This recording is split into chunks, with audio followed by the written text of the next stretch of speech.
Mr. Yanier Diaz. What a god! It's happy birthday. Happy birthday! Turned 25. Wow, big 2-5. What were you doing when you turned 25? Not in the show and not collecting big league paychecks. Welcome back to Big City Wings episode of Beyond the Diamond.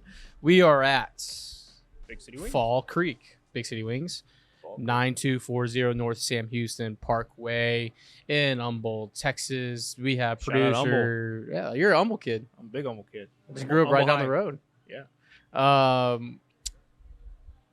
Josh in from a little trip, off camera, on camera, Big City Wings, Humble location.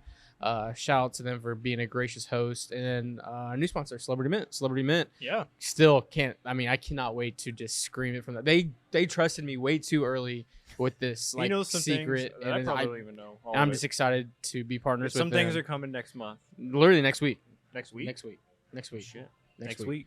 So shout out Celebrity Mint and shout out Big City Wings. Once again, 9240 North Sam Houston Parkway, Humble, Texas, the Fall Creek location. Josh. Speaking of next week, all roads lead to Astros Rangers Seattle. Wow. Just like the script writers wrote it. Yeah, we were literally Sarah Langs. Shout out Sarah Langs. Yeah. The great. Tweeted out that this is the first time since the expansion era. So basically, first time ever. First time since baseball started. This is all how it is. That 3 teams from the same division are all within a game with less than 10 games left. First time ever, which is crazy. I can't believe that's never happened before. But that means we are in for probably the craziest week and a half of baseball, especially since the Rangers and Seattle play each other 7 times. The Mariners play us 3 times. And then we also play the Diamondbacks, who are also in a hunt. Yes. So it's chaos. But look, this is what we call a trap game in the college football world. Yeah. Kansas City comes into town. I'm more stressed about that. I will say this right now. Seattle series. I'm not guaranteeing a sweep. You have to have a sweep. No, you have to. You literally have to sweep because the Kansas City Royals. Yeah, because either way. So we can get into this in a bit. Let's go over the Orioles series. Yeah. And we'll get into what we want to happen. As of the 20th, that's when the game was, the last game of the series. It was a must win. That probably the most win of a regular season that we've had. I would say biggest win of the season. I just mean like going into a game. Like, when's the last time we were going into a regular season game and we thought it had to be a must-win? 100%. 2016? Yeah. When you were in a regular season, yeah. It's been a while. You had some, like, it'd be nice to beat the Yankees right here in this thing. But, like, you had, like, But you not had like a lot must-win, like the season's on the line. Yeah, you had a lot of, like, I'm going to have a nice, shiny buck on my game room wall. This was, like, you got to make this kill to eat. Your family needs to eat. And so because if the Astros fall behind, a half game behind those 2 teams, going into this stretch, I feel a lot worse. Yes. I was there for the 3rd game. It was legitimately a playoff atmosphere. I loved it. It was very much a here we go again moment for me when I was like, we're going to lose a game 1-0. Like, yeah, it felt like Murphy's Law. Anything that could go wrong was going wrong. Well, that's how it's been. Even Dubon mentioned it in the post-game thing. Lately, we made a little graphic that we use often. The pitching's going great. The offense sucks. The bullpen's going great. The starters suck. The offense is going off, and the pitching gives up 10 runs. So that's how it's felt, especially this last couple weeks. And it was more of that. Like 2 games ago, our offense was on fire, but our pitching couldn't stop them. Yeah. And then yesterday, our pitching was nails, and we could not scrape a run across to save our lives. And I got to give my roses to Jeremy Peña. The man. When the lights are the brightest, he comes through. It just if that's how his whole career is going to go, I'm okay with it. I'll take a 240 batting average all year. A Gold Glove type shortstop. And then he turns it on in late September, October. I'll take that forever. It was I was in the stadium and I tweeted out and it made me look like a genius. Hey, put the foot down, split a gap, and because Minute Maid Park, I was spot on. Because he almost got that out. Yeah, I mean he's hasn't home run since like May. I know. If that would have been a home run, you know what's gonna happen? It would have been even crazier. I mean, game 1 of the ALDS, he's hitting a home run. Like there's gonna be a graphic that's like hasn't homered since May or whatever, and the announcers are gonna like reverse jinx and be like, oh, he's struggling, blah blah blah, and he's gonna hit home run. But the stadium, and this is shout out to everyone that went to this day game. I think all 3 games. It was packed. It was packed. 1, 2. It had a playoff like atmosphere. But you could feel the stadium, and when I put that tweet out, I was like, the stadium wants to erupt. Someone just needs to get a big hit, and Jeremy Peña got that big hit. And then Murphy's Law again. It felt like Jose Abreu hits a screamer up the middle. I think it had to be 105 off the bat. Why Frazier? Other teams I've seen so many times this year, they hit it towards the mound. They get some sort of crazy bounce, and it goes. Yes. Anytime we hit the mound, it's just like it's to a glove. It's like what the? And Adam Frazier all of a sudden has like a 10-foot vertical. Yeah. Because that scores 2 runs, and it goes back to game 1 of that series against Baltimore, where Verlander is kind of cruising, and it's runners, first and second or second and third with 2 outs, so they're running on contact, and a flare off the bat falls and touches the grass for 2, and you're just like, that's falling for them. But you hit a smoke ball 105 with bases loaded. Baltimore this series was the king of bloop bloop blast. Yes, there's so many instances where they get a little bloop that goes, or a little ball that goes right past Altuve's glove. All of a sudden, 2 on, 3-run homer. Well, it's like, holy shit. And that's kind of the bounces that championship teams get. But if you zoom out and you take the Baltimore series and you take our series here in Houston, they kind of mirrored each other. They did. Because we stole a game with the Tucker blast and all that. They stole a game on Monday. I'll say this right now. Here's a take. That was your preview for the ALCS. I agree. Yeah. And did we sweep them, or we went 2 out of 3 in Baltimore? We went 2 of 3. No, I think we may have swept. I think we swept. I'll check it out. I'll check it out real quick. Because that would then be, even if we split 2 and 3, then I've been split 2 out of 3. Lost the last game by 1 run. Yeah. So you went 4 and 6. I mean, both teams 3 and 3. 3 and 3. So I mean that's that is your ALCS preview. Yeah. And I think that last game we lost, we were close to winning. It's been back and forth, late inning heroics. Yeah. So that's gonna be fun. If that is the ALCS, that's gonna be a damn good baseball series. That's gonna be a tougher ALCS than last year. And Jeff Lunau's fingerprints are everywhere. On both programs and teams and franchises. But all in all, a great win and much needed win, a must win. Mauricio Dubon, the hero, like we all expected to be, and I think that's just a testament to his season.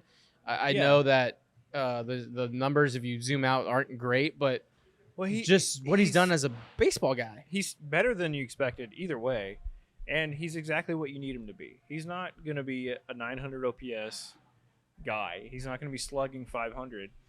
He's a high 200s hitter that is a great bench bat, good defense, that can come in a situation like that. That is exactly that moment is exactly why you have Mauricio Dubon. You have a good contact guy on your bench that can come in the late innings and get a good hit, or you can come in defensively. Well, that's all I want from him. I don't need him to hit 350. And he entered the game as a pinch runner for Jordan.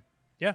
So it wasn't even like he had. I mean, it was literally Jordan comes in, and we can talk about him getting a day off with a must-win game and it's 10 tough. games. I get why everybody's frustrated, but he did play. What was it, 23 games in a row? Yeah, so, I get. If you're gonna give him a day off, maybe the Kansas City series would be better, but it seems like he was pressing. Yeah. The other side too, it was like you had a day off today, which as we're filming, so the 21st. So it worked, and this is I think where Dusty's not getting in trouble, where a lot of people are fed up because the result was a win. Yeah. But the process to get to the result is the problem. It's frustrating. It's like there's a more optimal recipe. Yeah. But we're making it way harder to make this batch of cookies. Like why are we not doing the easier recipe that is more optimal? And so I think that's why, because the result's the same. It's award-winning cookies. Yeah. It's just the process to do it is just crazy. And I mean, either way you cut it, this team has a chance to go to a third World Series in a row. Obviously, it's playoffs, it's baseball, you never know. But if they make it to another World Series, 3 seasons in a row under the same manager, I mean, how much can you really say? Like, obviously, the process is frustrating. A lot of it is intangibles that you can't see. It's a lot of, personnel, like managing player types and personalities, and less things that you can quantify. But if they could make it to 3 World Series in 3 years and being 1 game away from being 4 World Series in 4 years, what can you say? Can't, There's like nothing you can. I mean, the process was a journey, but the result is legendary. And people love to say that we're winning despite Dusty, and you can make arguments for certain small plays, but in the grand scheme of things, you can have the best team in the world. You did, and you don't make. Yeah, and you don't make the World Series 4 years out of 3 years in a row, or even win it. It takes a lot of luck. You have to have the ball bounce your way. There is some breaking news. A little breaking news right here. Beep, boop, boop, beep, beep, boop. Boop, boop. The first tweet is actually a huge day. McDonald's has brought back spicy chicken Okay, McNuggets. I was looking at the nuggets and I was like, that's what are a you huge talking thing. about? That's a huge, like, if you're taking your vitamins at night, that's a Yeah. great meal to have. But your guy, Baseball America, just voted Mr. Joey. Joey Lupafito. 2023 Minor League Player of the Year for the Astros. Hell yeah, he's going to be a force next year. He's going to be up. I His think him swing and is Wags are going to be up next year. That's a hot take. A little hot take. Maybe not hot take, but depressing take. I think Will Wagner is Bregman's replacement. I think they're. Breggy's coming back. I don't think they're gonna. We'll see. I hope they do. I love that dude. But yeah, those two are a bright force, and it feels good to have prospects that are like in the infield. It feels like every prospect's like every has prospect been we've like had has an been corner outfielder. Well, I know Joey, but he can play first. He can play some play a first. little bit. Yeah, He's an athlete. A lefty first baseman that can rake. Whew. Give me that, Whew, daddy. please. That was some also spicy nugs back. Spicy Nuggets back. The other side, and we'll shift. The Royals coming to town. You have to take care of business, and you have to love it, hate it. You have to scoreboard watch. The Mariners travel to Arlington. So let's get into this. So the Mariners and the Rangers play each other 7 times over the next 10 games. In a perfect world, what do you want to happen? I don't know. I've been crunching the numbers because it can go either. It's three options. You want one team to dominate, whether it's Seattle or Texas, or you want them to split it. What is it? 4-3. I think you want the Rangers to win the series this weekend, like 2-1. Excuse me, yeah, win 2 of 3. 2 or 3. Okay. The Astros sweep. Okay. So you gain a full game on the Rangers, and you game 2 games, and you have the tiebreaker against the Rangers. So you essentially That's have true. 2. I forgot about the tiebreaker. Now you have a 2-game So lead. you want the Rangers to win overall. Correct. Yeah. Just the first leg. Yeah. It's always going to change. So then you go to Seattle, and you could put them away. But even if you only take 1, you're still a game ahead. Because Seattle actually you're only a half game ahead because Seattle has a tiebreaker on us. So you have to outright. You have to win. Yeah. Beat Seattle. Yeah. So they're I playing think that tonight, gives right? you everyone's off tonight. Everyone's off Thursday. You have I think that cushion built in if the Rangers take that first leg. So if you go to Seattle, you have some wiggle room. Yeah. But the Astros, they lined up Framber and JV to go for Seattle. That's gonna be so. We will be. I don't know if I've told you this yet, but We're going to be live streaming for Okay. every single one of those games. Okay. These are the biggest games of the season, potentially of the whole entire season. If we lose, you're going to get Yeah. to watch our disgust. and West disdains Coast live. stream in the haunted office. We're going to be doing it. Love that. Please come watch because Yes. we're going to be. We He's might going to be scared of We're ghosts. gonna be ghost adventures. It's going to be midnight, and we're going to be just sitting on the couch. Buy Hopefully, some shirts. I don't want to do this. Buy some shirts. Buy some shirts. Yeah. Okay. We'll do it. I think ideally over this next 10 games, you want the Rangers to win at least 4 out of 7, maybe 5, and then you take care of Seattle on your own. Correct. and then you That's have optimal. yeah. Either way, And it's gonna then be and then tight. you can have Seattle then beat the Rangers on the back end, but you've already built the cushion up. Honestly, this is kind of the worst case scenario for the Astros because you just wish they were playing anybody else, so you could root for anybody else. Like if they were just playing, yeah, because not anybody else because they might. If the might be Astros take easier. care of business though, and the other two beat each other up, that team is out and the Blue Jays are in. Sure. I don't know, but it's just because if they were playing other people, you could just root for everybody to beat everybody Yeah, to lose. that's true. But at least Everybody you lose. have a baked-in loss against one of your. That's true. It's no matter no matter what happens. This one of the is two teams where- hunting you down is getting a loss. This for is 7 where games. I'm like, well, then do you root for the Rangers to just sweep them, and then the Mariners are out completely, and you at least are guaranteed a wild card spot. yeah, no, yeah. I mean, look, punch your ticket first, and then worry about the division. Yeah, I mean, I think the division is very, very, very, very mandatory for the Astros to actually go far this year. Yeah, whoever wins the division, you're in the catbird seat because going to the wild card and not being able to That line everything bye- up in the DS is That huge. First round bye is huge. But I will say this: you may have just got a new Christian Javier. Did we? If Do we? Christian Javier, Is he back? look, this is what I'm saying right now in front of everyone. Christian Javier pitches like that, playing the parade. Because now you have 3 horses. Because now you have a Framber, a JV, and a Javier. And that allows you to then piggyback It's nasty. JP, Hunter, your Kitty, and and your bullpen. Javier being on makes the pitching staff so much deeper. If he pitches like that, World Series back on. If Javier is on, you never see a guy like Kunel. No disrespect to him. Big sure Joel he's- guys. We're big Joel guys. Yeah, I'm sure he's great. He doesn't pitch in the playoffs because No. then you have the depth of having an Urquidy or Hunter Brown. And they're only going to go get 6 outs. Yeah, and which means they can pitch. Yeah. It's tough with training regimen to be ready to go every other day off the bat without working towards that. But that's probably what will be asked of them. If you get this Javier, it's more than done. I'm saying so. put the pin at least So- put a pin it up. So that means he's going to be lined up he'll be lined up the last game of the Seattle series. Yeah. Right? Should be. So you're testing your big 3 then. This is the test of a postseason series. You have Framber, JV, it's going to be JV, then Javier, then Framber, and Seattle. It's what you want. Shit. It's what you want. It's what you want. The other side too is Mr. Yanier Diaz. What a god. It's happy birthday. by Happy the way. birthday. Turned 25. Wow. Big 2-5. What were you doing when you turned 25? Not in the show and not collecting big league paychecks. I Me was neither. not. It seems, and I got to get on the radio today with our boy B Lima as he's still on the IL. I said it just seems like whenever there's a big moment, he's up. Yeah. And he comes through a high percentage of the time.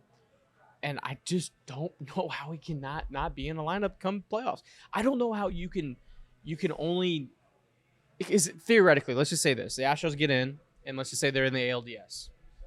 You're really not going to start Yanier Diaz until game 3? Well, so this is where this whole question might be answered for us already. What's going on with Michael Brantley? If Michael Brantley's not in it, then Yiner starts DH, and Jordan plays left. But it's a good problem to have if Brantley's in there. But if he isn't, then the question's answered for you. But what is going on with him? It wasn't. They said soreness, but are they talking about just he's not ramped up, so his legs aren't under him? Or are they talking about soreness in his shoulder? 'Cause I don't think they've mentioned where it is. Well, I think if it's the shoulder, we're just speculating. We don't really want to speculate, but it's his lead shoulder. So anytime he's exposed to a changeup, off speed is fooled. Yeah, This is flying out. Yeah. And that's where a lot of that pain is. Man, because he's been so good in the limited time he's been back. I thought it was a red flag yesterday that they turned to Singleton as a lefty off the bench over Brantley. That means he couldn't even go. Like, it was a non-action player. The argument is, why isn't he just on the IL? Yeah. Retroactively, he hasn't played in like 5 games. Why would you not just go and put him on the IL and get you somebody that can hit? Bring up Lou Perfido, give him a chance. Like, I mean, I know it's crunch time, but I'd rather have somebody in there rather than just nobody. Yeah, you don't want to need a wasted roster spot. Yeah, exactly. I don't know. It's in between because it's been 5 games since he hasn't played, so you could retroactive that 10-day IL. So they either think he's going to be back before that 10-day IL stint would have been up. So you think he's either going to play in the next 5 days, or you don't. Yeah. And I thought, they think he's going to play in the next few days, but if he can't even hit, if he can't even take a big pinch hit at bat, he's not going to be ready in the next 5 days. Well, also, like, if he's not in the lineup on Friday night in Houston, because you have to think, is JP on the mound, I believe? Yes. Yonier's going to catch JP. That means Jordan in left and Brantley DH. Framber's on the mound. JP is the next game. Okay, so, Yonier's not going to play. He's not going to play. Not going to play until Saturday. So if he's not in the lineup on Saturday. And Friday, Yeah, I don't know. I hope it's really just general soreness, but also then again, like, the Astros don't say anything about injuries, and his arm could be amputated for all we know. Like, we don't know. Yeah. And I mean, I think all in all, to wrap this up, take care of business against the Royals. You have to sweep. You gotta win. You have to win 2 out of 3, and sweeping would be ideal. Yes. I think you have to sweep. But so we're rolling Framber, France, and then Brown. Hunter. Yeah. Look, and in theory only takes you so far. Shout out Oppenheimer. Yeah. They got punched in the mouth by Kansas City not even a week ago. You can really send a message back. Well, and I said this during the game yesterday. Almost a walk-off in that game was maybe better. I mean, JP, if he hit a home run and then we won that way, that's also great. But I think a walk-off in yesterday's game will do more leading forward than if they just like kind of went up 2-1 in the 5th or 3-1 in the 5th and held on and just won a game. I think the momentum swing and the hype of a walk-off and how much of a like relief that gives the locker room. Needed it. I think that's huge momentum boost going into this series. I think they're, Dusty said it's felt like a morgue in the past few days, and now that they're happy. If that leads to them going out playing loose and killing it against the Royals and the rest of the season, everything happens for a reason. People like to say that.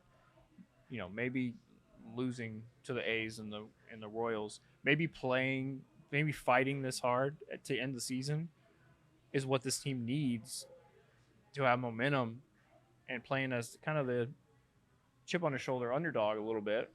They're not really ever going to be the underdog for a while, but going into the postseason, maybe they have some pep in their step, maybe what they need. I'm trying to look at this potential tiebreaker scenario. There's a lot of math. I need an Excel sheet, and I'm basically there's letters and hieroglyphics right here.